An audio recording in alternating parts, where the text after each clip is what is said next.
guess, Fantasy Premier League. We're going to have a look at game week number 12 as we go through now. I made a lot of changes to my team, guys. I don't know, I just got a bit carried away and just changed virtually the entire team. It didn't really work out that well for me. I got 49 points, average was 48. I played my free hit as well, but I didn't feel like, if we look at my previous week's team, I was unhappy with some players. Some players I was like great with, and other players I was just a bit like, you know, and I wanted to change at least kind of 3 or 4 of them, and I was like, well, you know, if you're going to change 3 or 4, you kind of got to use your free hit, haven't you? Let's go back to points, there we go. Yeah, that's a new one. So, I put Matt Ryan in goal, the Brighton goalkeeper. He's been getting some good points recently. They've been doing well. I thought Brighton looked alright. He's one of the highest points goalkeepers. And I thought Brighton had been going okay. Plus, they were away to Cardiff. We'll get into these matches a bit later. At the back, I wanted Robertson in instead of Gomez. I didn't think Gomez was going to play, but he did actually end up playing. But Robinson was, I think, a good signing anyway. Got an assist and a clean sheet. Van Dijk I wanted to keep because he's been like pretty consistent and pretty good at the back. I also feel like he's due a goal. Like he hasn't scored yet, and he's really good in the air at corners and set pieces. So I think that's going to come good at some point, I hope. Mendy. I mean, I don't know what I said about the Manchester derby last week. We'll go into that shortly. I'll do that as my first game. But I did think Man City were going to batter Man United. I genuinely did think that. And so I knew I wanted 3 Man City players, and just because Man City players are really good anyway. Trippier I left in, especially as they were playing Crystal Palace. I was desperately unlucky. He went off after 23 minutes. It would have been another clean sheet. He went off injured, unfortunately. Not much you can do there. I wanted Fraser in at Bournemouth. I thought he'd been flying recently. He's done really well this season, 70 points. He did get an assist, so fair enough, but Bournemouth didn't have a great result either. Sterling has been on fire recently. Last week got 21. You know, he's done well this season. I swapped him in for Bernardo Silva. Bernardo Silva ended up doing better, didn't he? But I think going forward, I think Sterling is looking like one of the best players in the Premier League, so I wanted him in. I knew I wanted an attacking Liverpool player in. Couldn't afford Salah, so I put Mane in. He got a clean sheet, I guess. A bit disappointed he didn't get more. I thought Liverpool were going to destroy Fulham personally. And then we had Arnautovic up front, who I decided to put in because I thought West Ham would do well, and he's been in good form recently as well. Didn't work out. Wilson again, put him in last week. He's been in very excellent form this season. Didn't work out for me. And Aguero, I think, is just a must at the minute. Like, it's crazy to think that Aguero was like, there were talks of him leaving Man City, like maybe midway through Pep's reign. Like, Pep seemed to prefer Jesus up front instead of Aguero, but Aguero just seems to be the main man now. I mean, I know he's only playing like 65 minutes a game, but he's scoring in those games, or he's assisting in those games. You know, he's doing something usually. As I said, I thought he would do well against Man United. In terms of the bench, not nearly completely changed, but I decided to get Brooks in. He's quite cheap, and he's been in really good form recently. I decided not to use him in midfield, which I guess seemed smart. I guess I probably would have been in for Arnautovic or someone maybe. Yeah, I think Bournemouth have had a great couple of results recently, but we'll talk about them in a bit. Barkley, I think he just didn't play right. He played 8 minutes. I didn't think he would play, funnily enough. I was really considering putting him in, and I thought to myself, I had this feeling like he'd been on a good run, and I thought, with that kind of 63 minutes he had against Palace, I was like, I don't think they're going to play him. So they didn't. But he's fairly cheap anyway. And Wan-Bissaka I kept, but obviously didn't play because I knew Palace would get beaten. So overall 49 points, average was 48. Actually moves me up in the Plays Cup to 5th. But like still very, very close here, all the way probably down to, yeah, like down to like 12th or so, I guess. Some very good weeks there. The highest this week was James Lappin, who had, okay, Robertson, Fraser, Bernardo Silva, should have left him in. Aguero's captain, called Alonso, yeah. Allison, Rudiger, it's not bad, yeah. Jimenez, it's a good squad, very good squad on there. So, let's go in and talk about the, and overall we dropped down a bit as well, as you can see. So, not a great week, but as I said, I think I was unlucky with a couple of bits there. Anyway, I said I was going to start with the Manchester derby. Definitely the most interesting game of the week, without doubt. A game I've watched from start to finish, thoroughly enjoyed, but let's, you know, I don't mean no disrespect to Man United fans, I'm not a Man United hater, but this was a top Premier League side, like a side challenging for the title against a mid-table team. That's what it was, and that's pretty shocking. The rise of Man City has coincided with the failure of Man United in kind of spectacular fashion, you know. Man City were rising when Fergie was still in charge, and it, you know, they were the noisy neighbours then. There were some great battles between the two teams, but Man United always competed. Man United, they did not compete this time. They just didn't. I'm not saying they didn't try. I don't think any of the players didn't try. I'm just saying that they could not compete with Man City.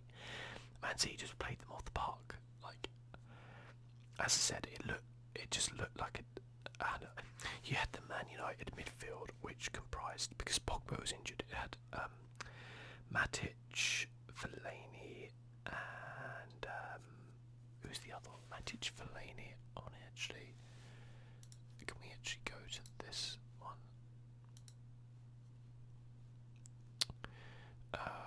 Where are we? It's going to be up here, isn't it? There we go. Lineups, there we go. Right. Yeah, sorry. So you had Matic, Fellaini, Herrera, Lingard. I guess you could argue Lingard kind of played as a you know, wide right. So if you look at the three, Herrera, Fellaini, Matic, like you compare that to, you know, Fernandinho, David Silva, Bernardo Silva, shall we say, who are there? If you count Mahrez as a kind of winger, it was just no comparison. They just ran rings around them. I could kind of see that what Mourinho was trying to do was outpower Man City. So to put, you know, he didn't have a choice with Pogba to put in Fellaini, and I mean that like he would have played Pogba, I'm sure, instead of Fellaini. But his choice to play Fellaini over, say, Mata or Fred says to me that he wanted to use the power and the strength of Fellaini to try and bully the kind of Man City midfield. It's kind of a classic Mourinho thing. What I don't understand is, why did he think that would work? Because it never works. Like, if you look at a Pep Guardiola midfield, they don't let you, they don't give you a chance to tackle. It's pass, pass, pass. It's, you know, the technical ability of the players. They just pass around those big, strong players of Man United, you know. And that's what they did. They just played round them. David Silva had his usual, you know, just magnificent game. Bernardo Silva has come on leaps and bounds. When they first signed him, I think a lot of people were quite sceptical. I knew he was a very good young player, but I think a lot of people were very sceptical of him and where he would fit in with this team. But he's done brilliantly. He's done absolutely brilliantly. Fernandinho is the absolute rock, I think, and very, very underrated. Fernandinho, I think, is 34, and I think David Silva's 32. So those guys might not have that much longer left, and they're going to struggle to replace them, because I don't know that many players out there in the world who can do that same job as well as they do, but I think also they've got a few years left in them, because they didn't look like they were outclassed in any way, shape or form. And when you, I guess, have legs like they had with like Gundogan, who came on and did brilliantly as well, and just slots in seamlessly. It was brilliant. When you look at that Man United team, like in the past, I think we've said about Man United, it's like, well, they have a really good team, they're just not gelling. I don't think they have a very good team. Like, don't get me wrong. I think if you looked at those two teams and you said, okay, which player, if you were creating a first 11 team, who would you have? How many Man United players would get into that Man City team? The genuine truth of the matter is maybe David De Gea. Maybe. I think that's it. I don't think any one of those players walks in. Certainly none of the back four. None of them, like Stones, Walker, Laporte, Mendy, way better. Midfield as well. None of them fit into that midfield. None of them can do that job. And up front, Sterling versus Rashford. I mean, Sterling's just better. Aguero against Martial. I'll take Aguero every week. You look at the players that both sides can bring on. Company, obviously experienced defender, Phil Jones. Gundogan, Darmian, who has just never done anything. Juan Mata's an excellent player. Sanchez, Lukaku, all very, very good players. But, Gabriel Jesus, Leroy Sané, Fabian Delph can do a job. The bench is better as well, and there's an argument to say if Lukaku had been fit, he would have started. I mean, what has Lukaku done this season? Like, honestly, he's not done anything in my opinion, and that not necessarily his fault. Like, I'm not saying he's a bad player. It's just Man United seem to have a lot of players, and don't get me wrong, I'm not saying they're a bad side. They're not. They're not on the same level as Man City, obviously, but they're not. But they're a very higgledy-piggledy team, where the thing you can say about Man City is that team, every player fits into Pep's system. You've got the goalkeeper who plays with his feet. He's got defenders who can play the ball out, as well as very, attacking fullbacks in Walker and Mendy. That's what he wants, and he's got central defenders who can play the ball out. And that goes for the substitutes as well. He's got midfielders who are technically exceptional, first class technically. He's got a little bit of steel with Fernandinho, a defensive midfielder who, is good at sitting, protecting that, well, kind of back two sometimes. And then just incredibly technical players with incredible levels of creativity and talent there, and every single one of them fits. And then you look at the, he has very, very pacey wingers, Mahrez, Sterling, and then you look at who he can bring on, like Sané. He can bring on Jesus up front. I know that I'm not telling you anything that you don't already know. Like, Man City are a phenomenal side. My point is that all those players fit that system that Pep's got. And I'm not here to debate about whether or not Pep is a genius or not, or whatever.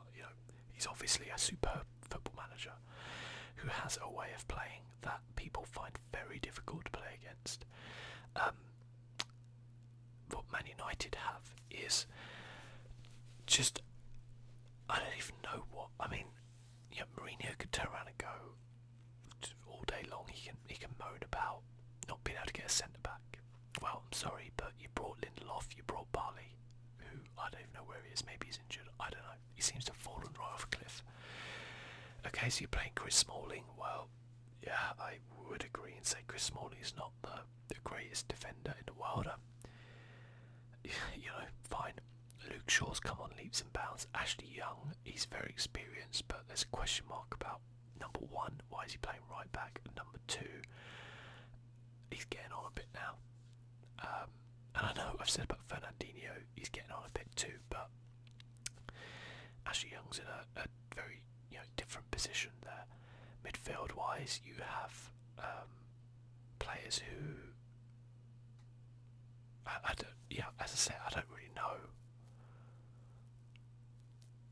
what you have. You know, if you take that just as a three, I guess Herrera, Fellaini, Matic, even if Pogba plays there, they don't get near Man City. I know that he was the difference last season, but think about this: who would you rather have, Pogba or De Bruyne? De Bruyne not fit enough to play as well. Man City they've just got players who come in and fit in. It doesn't matter.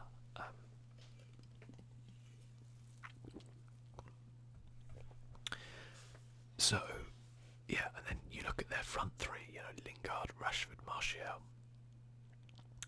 There just didn't seem to be that much of an understanding there. Very, very talented, young, exciting. Well, Lingard's kind of like 25ish, I think. So. Or 25, 26, I think, I can't quite remember. I wouldn't call him young, he's 25. But certainly Rashford and Martial, young, exciting players. But nowhere near the quality or the experience of, the Man City players and just players who I don't know what Man United are doing. I don't know how they want to play. I don't know what they're trying to do. The win against Juventus was superb. I don't know how they won that game.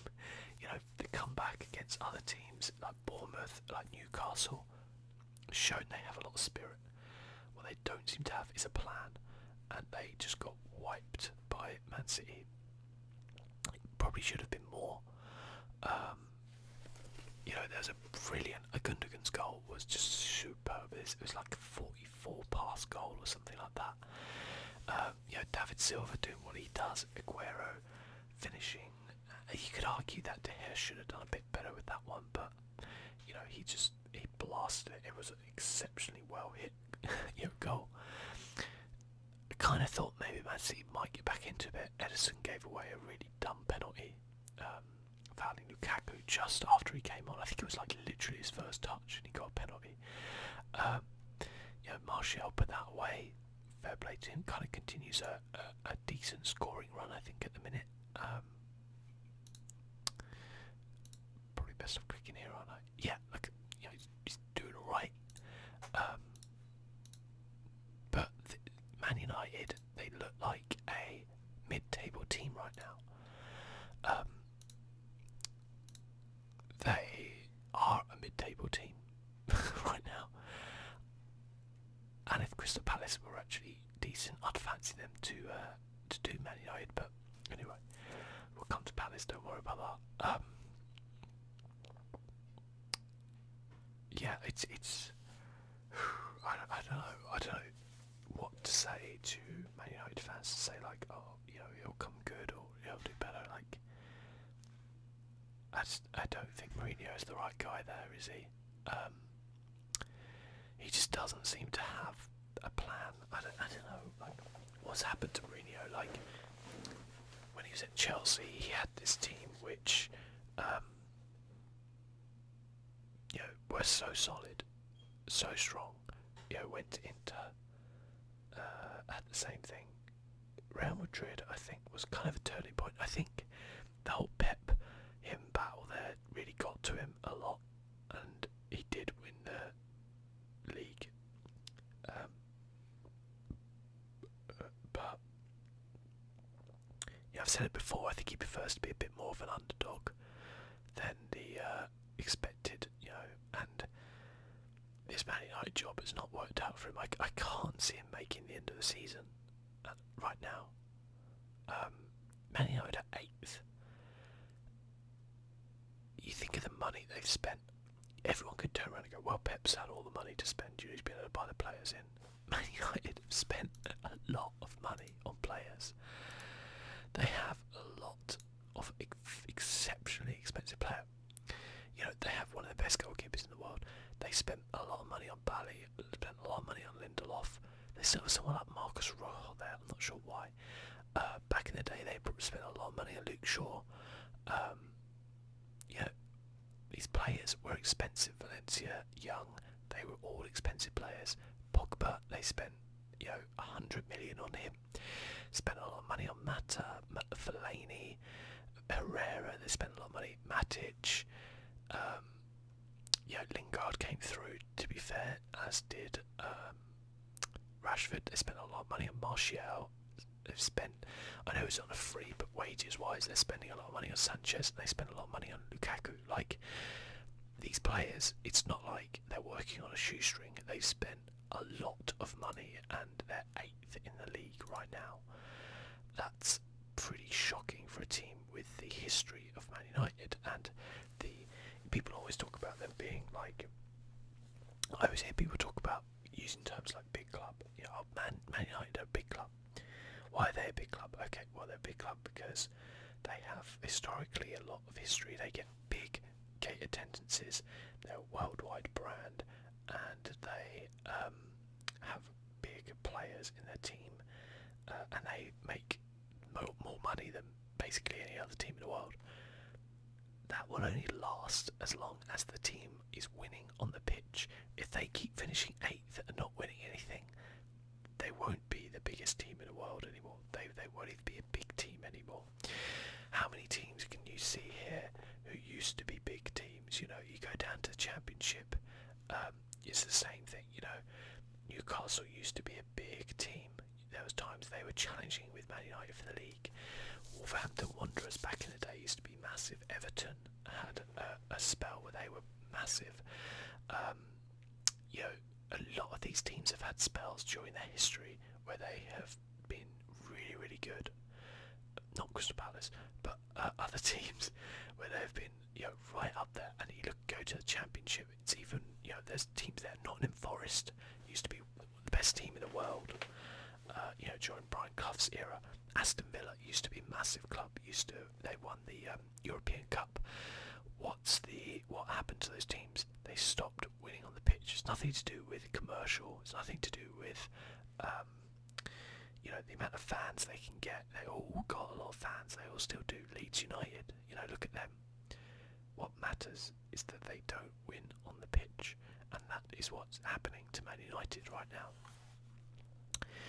They were lucky to come back against Bournemouth. You know, they had a solid win against Everton. You know, a solid draw with Chelsea. I give them credit, they were a little unlucky to lose that, but still they did. And then they were lucky to come back against Newcastle. We could be looking at a lot worse than 8th right now, but they've rode their luck a little bit. Well, their luck ran out against City, didn't it? Who, to be fair, wasn't really luck. It was just City just outplayed them. You know, they're down there. I don't think anybody is thinking Man United are gonna get top 4 this season. They'll be all right. You know, they'll go through. You know, there's 12 points between them and City, 7 points between them and Spurs, who are in 4th. It's not looking great, is it? And a club like Man United not being in the Champions League is pretty shocking. You know, as I said, I don't think Mourinho makes the end of the season. Personally, I think that defeat will hurt him more than any other defeat this season, because it was to Pep, it was to the neighbours, and it was pretty humiliating because his team was second best in nearly every department. You know, and fair play, as I said, to Man City, they are one of the best football teams I've ever seen in my life. They play magnificent football. They have magnificent players. I would like to see this Man City team play against Pep's Barcelona team and Pep's Bayern Munich team. I'd love to see how those matches would go. I don't know if this is the best ever team I've ever seen, like a Man City. That Barcelona team with, you know, Iniesta and Xavi, they were something else. You know, and actually makes this Man City team more special is the fact that Pep. People talk about Pep and like, oh well, he went out and he brought all these players or whatever, or he's had all the money to spend. And what I actually like about him is that he's brought players who they weren't world beaters. Like, he didn't go out and be like, okay, who's the very best player in this position in midfield? Like, oh, Paul Pogba's like the best midfielder at the minute. Everyone thinks so. Let's go buy him. He turned around and went, okay, which players are going to fit into my system? Who's technically, it doesn't matter if they're not, they're the best at their game. I can coach them up and bring them through. Raheem Sterling's a different player under Pep Guardiola. As said, Bernardo Silva this season, he's looking world class. Carl Walker, Mendy as a left back, they're looking phenomenal. David Silva is playing the best football he's ever played. Sergio Aguero, I would argue, is playing the best football he's ever played at City. Just these players, he's just elevated these players. Kevin De Bruyne, I know at Wolfsburg he was very, very good, I know. But that was at Wolfsburg. This is a different level, and he pushed it to another level, coming to Man City. I don't think he was even a Pep purchase either. Like, a lot of these players who Pep plays, by the way, are not actually his purchases. So when people turn around and say, well, Mourinho, Smalling's not his buy, or there's a lot of players in Man City who Pep Guardiola didn't buy, who people, as I said, it's strange to think, like Aguero, people were talking about him leaving, like a year ago probably. Sterling as well, people were talking about him when Pep came in, or like, oh, is he going to last, or he hasn't really done anything. He looks like their best player at the minute. John Stones, people didn't think John Stones would last. He's lasting. He's doing pretty well. So I don't take this like, oh well, Pep Guardiola's just come in and spent all the money. He spent a lot of money, and I think, to be fair to Man City, like, they get overcharged for players, and they pay it because they know that player is going to make a difference. Like, they spent a lot of money on Walker and Mendy, a lot Danilo as well, but they needed those fullbacks. They had to have those fullbacks that are integral to the way Pep plays, so they overspent on those players. There's no way Mendy was worth what they paid it, but they paid like nearly 50 million or something for him. He's probably worth that now because of the way he's playing, but at the time he wasn't. Man City identified him and went, this player, we have to get him in. He's what we want. And they were desperately unlucky that he was injured last season. Kevin De Bruyne as well. They overpaid for him. They overpay for players. That sometimes, I think, when you look at how much they've spent, it inflates it because they've had to overspend on players because everyone knows they have all the money. And if I'm a guy in my big rich suit flying in my private jet and I knock on your door and I'm like, hey, I want to buy a house, I want your house, are you going to turn around and go, well, its market value is £100,000, so yeah, just give me £100,000? Or are you going to be like, okay, I want 250,000 because you know that guy's got the money to pay? So that's what happens with them. Don't get me wrong, that does happen to like Man City and Liverpool and Chelsea and all those other teams, but I do feel that with Man City it's a little bit worse because people know how rich they are. And don't get me wrong, I've got no sympathy for that. I'm just saying that sometimes that does inflate it, and actually some of the best players that Pep has worked with or has got playing are not the players he brought. It'd be easy for him to just be like, oh, I want my own team, bring in my players, but he's working with the players he's got there, and he's doing very well from it. You look at Jurgen Klopp at Liverpool. He spent a heck of a lot of money there as well. Some players, he spent, obviously brought through Alisson, Van Dijk, Robertson. I think Wijnaldum was his purchase. Matip was. Henderson was already there. Milner was already there. Lallana was, I believe, was already there. Oxlade-Chamberlain, Fabinho, Keita. Don't think Firmino was his buy. Salah was. Sane, I can't remember. Shaqiri was. You know, there's a lot of players there who, he brought as well and spent a lot of money on. My point is, I think people love to hate Pep Guardiola. They love to say it because he's only managed big clubs. And the one thing I'll say about Jose Mourinho is don't ever say Jose Mourinho's a bad manager, because he's not. Like, he won the Champions League with Porto. Like, that's phenomenal. That was almost equivalent to Leicester winning the Premier League, you know. That was a phenomenal achievement. He won it with Inter Milan. That's a phenomenal achievement, you know. He's been a brilliant, brilliant manager. I just don't think Man United's the right club for him. That's all it is, I think. I think he needs to go and find the right club for him when he eventually leaves Man United. So, but also, I think Pep Guardiola is as good as people think he is. It's not a coincidence that Man City, like, people might turn around and go, "Oh, I could go in there and manage that Man City side, and they'd be winning." It's like, no, you couldn't. You really couldn't. We could have a season where potentially 3 teams finish unbeaten and 2 of them don't win the league. It's crazy. It's crazy. Like, I think Man City are stepping up above Liverpool and Chelsea now. They're squeaking away. I think they're starting to hit this form. You know, they've won 5-0. Okay, just a 1-0 there. 6-1, 3-1. You know, Liverpool not firing as they were second half of last season, without a doubt, but still winning, and that's important. Chelsea, I think Chelsea are held back by they just need 1 or 2 players, I think, and then they'll be a little bit better. I think Morata's a bit of a problem. We'll go into that. We talk about the Chelsea game,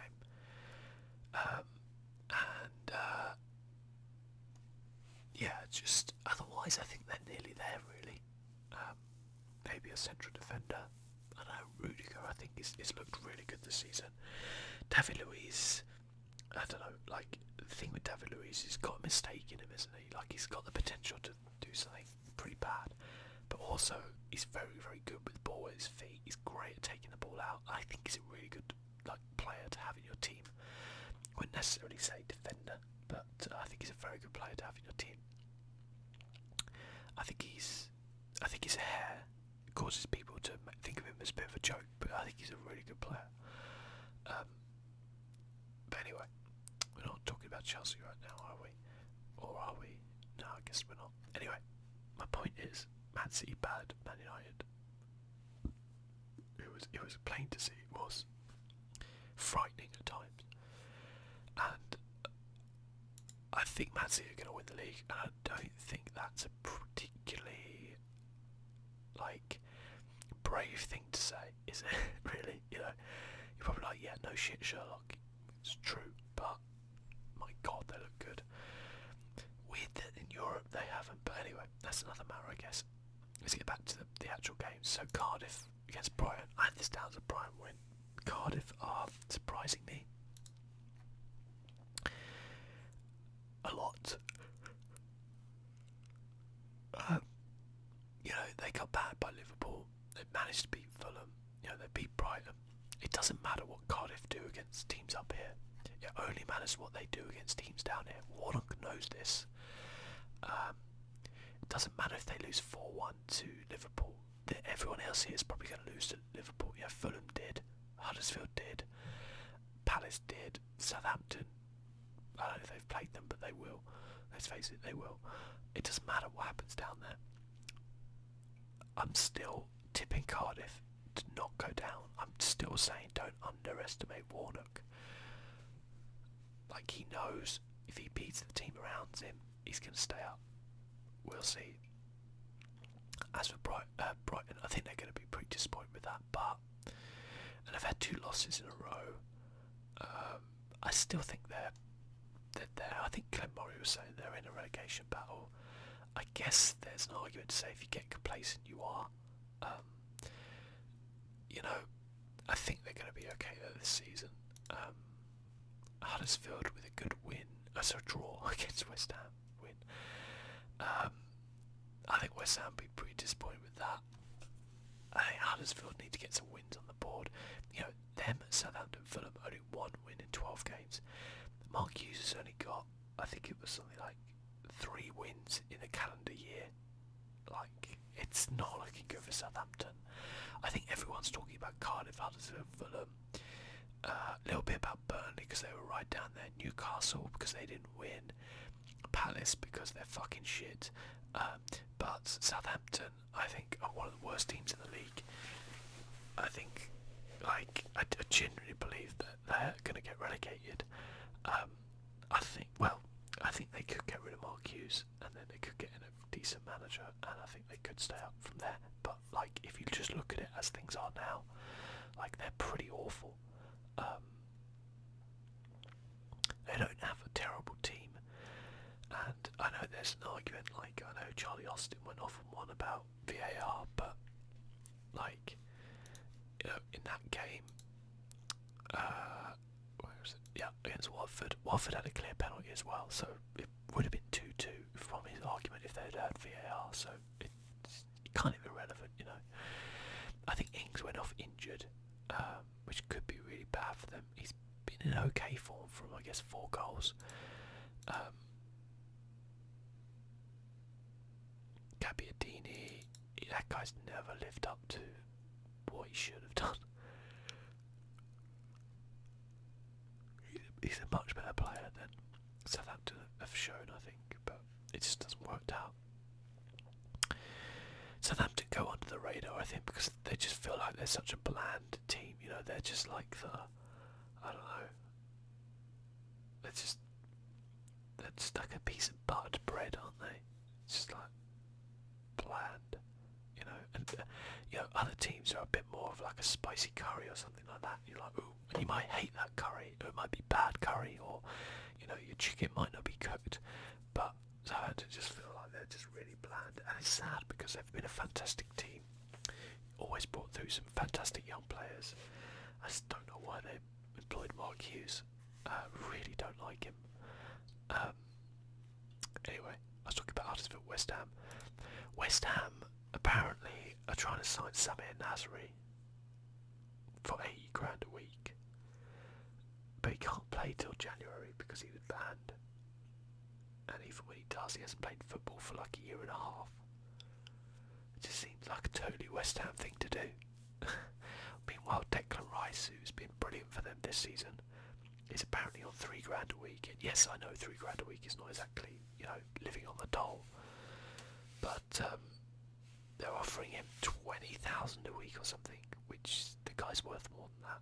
Like, don't get me wrong, I know footballers get paid a lot of money, but if you're in a profession and there are people around you getting paid way more than you, and you're doing a better job than them, like, that doesn't feel good for anybody. So, you know, it's all relevant, is what I'm trying to say. So, I don't think West Ham are very good. I don't think Pellegrini was a very good appointment. I think they spent a lot of money, and some of the players, like, they're just a very, I don't know, like, they're missing some important players, you know. As in, I don't mean like players who are injured. Although, you know, Yarmolenko is injured and he was an important player. He's starting to get really good, but they're 1 or 2 players short of being, I think, a good team. I don't think Pellegrini's the right man, though, for the job either. I think Mourinho would do really well there. Leicester Burnley, obviously another emotional game, first home game for Leicester against Burnley, and not much going on there really. Burnley just not very good this season, is all you can really say. This is pretty bad. Leicester just very average as well, very average. Obviously a lot of stuff going on there, so I'm not gonna like pile into them. But I think Leicester are a bit better than what they're doing right now. But obviously understanding certain circumstances is kind of understandable there. Newcastle with the shock win, I think, of the weekend, beating Bournemouth. Rondon, who, like, I think 3-1 was thinking, why the hell are why the hell are Newcastle not playing Rondon? Like, they seem to be struggling for goals, and then they just don't play the striker who they got, who's probably the best striker they've got in there. Oh, there he is, popped up eventually. And he just hasn't got any game time. I don't know if he was injured there or just didn't play, but I think he's a decent striker. I was very disappointed Palace didn't go in for him. I thought he would do well at Palace. Again, Bournemouth, they'll be super disappointed with that. They're still in 6th. They might be thinking that those last 2 games they should have won. It's kind of weird. Play Arsenal next, that'll be very interesting, I'm sure. Listen, if Bournemouth can stay like top 8 by the end of the season, that's a phenomenal achievement. I do not think that is disappointing, because they've had a good start. Like, even top 10 for them is brilliant. They are a small club, and I don't mean that in a horrible way. I just mean, like, financially, like, they're not one of the big boys. They're not a top 10 club. So Eddie Howe is doing a brilliant job, and a lot of their players are playing very, very well. They've recruited really well, so go on Bournemouth. Southampton I've already talked about. Watford, I think Watford are just a mid-table club. That's fine. I think they'll be pretty happy with that. 1-1 there. That's a fair result for that match. Crystal Palace. Oh, for those who don't know, I think you all do. I am a Palace fan. I will say we were unlucky this game. Okay, I feel like we're unlucky every flipping game that we've played. Like, we're unlucky that one. We're unlucky that one. 2 late goals. We're unlucky that one. No, we just got beat badly then, really. We played well for like 60 minutes. We were unlucky there. We're just shit. Like, our strike is so bad. We didn't have will for the game, so I already knew we were going to lose. But, oh my god. I've never seen a team with such bad strikers sort off with just a terrible miss.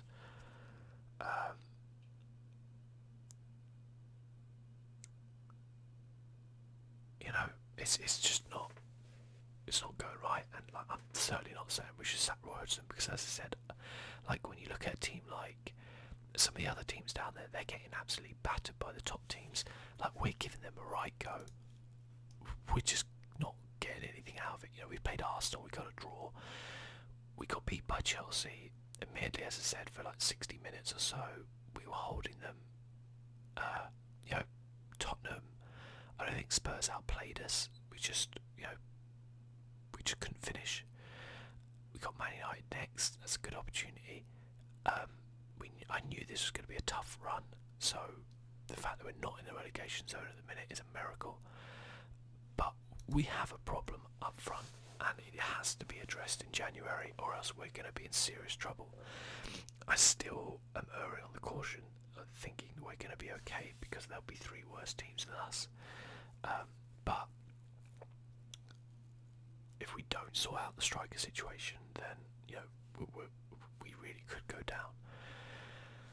It's that simple, because teams are realising if you just stop Wilf Zaha in the Crystal Palace team, you just stop Crystal Palace, and no Wilf, no win. Spurs not playing brilliantly, but they're winning, and they're still 5 points within a title race. They're 3 points ahead of Arsenal, who have had 3 draws in a row. They're not going to be happy with that. Spurs still without this home stadium, still playing at Wembley. It's not ideal. I don't know if they're definitely not going to be this year. I don't think for their stadium. People are saying it might not even be this season. If it is this season, it could either give them a boost, or it could be a bit of a curse, as we see sometimes. I don't know. Either way, I don't think Spurs can win the league, but I think they will do well to finish in the top 4, considering what's happened to them this season, considering they didn't buy a flipping player. So yeah, we'll see. They're in the Europa League now, I think. They got knocked out of Europe. It's not going to be great for them, is it? But we'll see. But then again, if Spurs to win the Europa League, that would be really good. I reckon that's a competition they should definitely go for. But we'll see what happens there. Liverpool beat Fulham. I mean, everybody could just see this coming, couldn't they? I mean, that was just obvious. I don't think they were spectacular in their win, Liverpool, but they got the job done, and Fulham just looked worse and worse and worse. I think someone would say this is the worst start of a Premier League side after 12 games, or at least the joint worst or something, or third worst, something like that. I think we go into an international break now, and then it's the Southampton game. Is that correct? Yes, it is. My opinion is they need to sack Jokanovic now.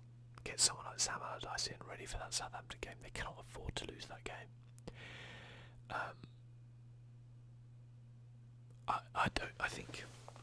I know it sounds harsh to be like, well, you've had 12 games, but I think Fulham have gone backwards. They actually look like they're getting worse each week. I think the players are giving up. The big players in the squad didn't even play. I don't think in that game, like Seri, who was a big signing, and players like that. Let's have a look. Lineups. I think he was on the bench, wasn't he? Yeah, look at Seri. Vieto. Like, they have some really quality players up front, but it's not using them, are they? Yeah, it's just not working right now for them. So I think like if they play Callum Chambers in midfield, well, no wonder you're fucking lost. Whatever. Yeah, I mean, as I said, I think it's time for a change for them. Personally, I could be. I hope I'm wrong. I hope they stick with Jokanovic. I hope he does well for them and gets them through.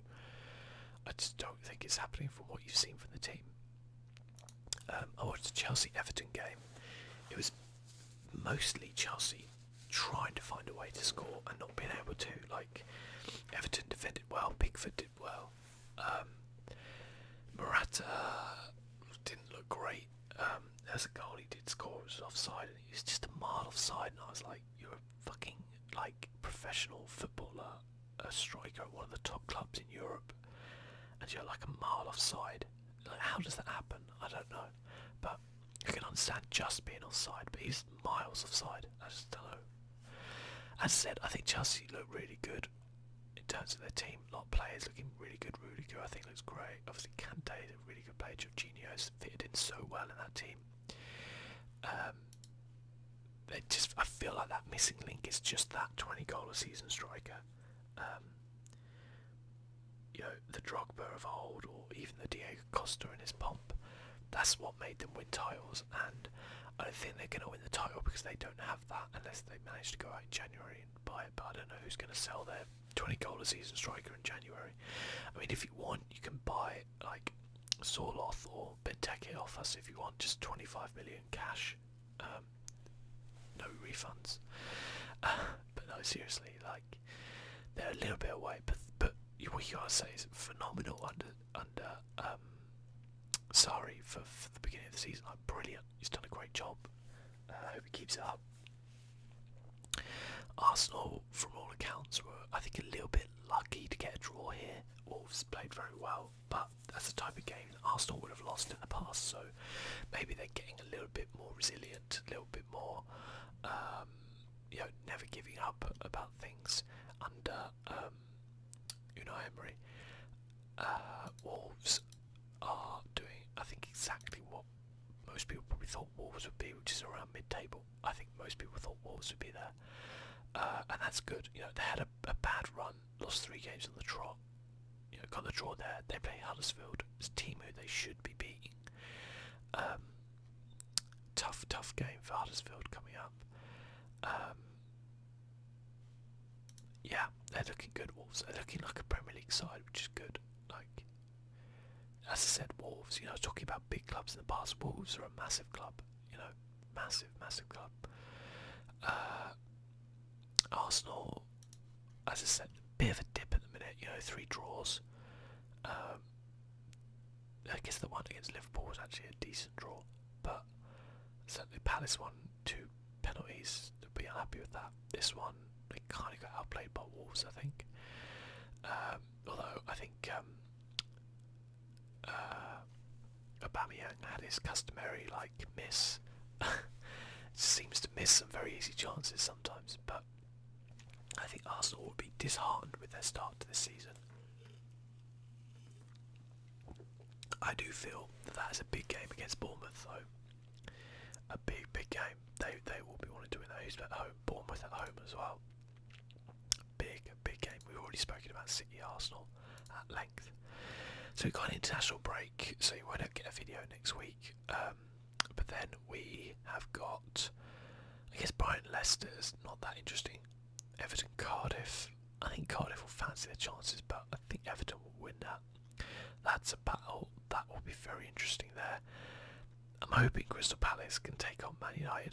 Hoping Wilf Zaha's going to be back. I think he will. I feel confident we can win that game for some reason. I don't know why, because we'll end up losing, I'm sure. Liverpool, that's a tough game away to Watford, and a tough game for Man City, but I think they'll beat West Ham. I think Liverpool will beat Watford. Spurs Chelsea, that's a massive game, isn't it? You know, Chelsea obviously still unbeaten. They're only 1 point ahead of Spurs though.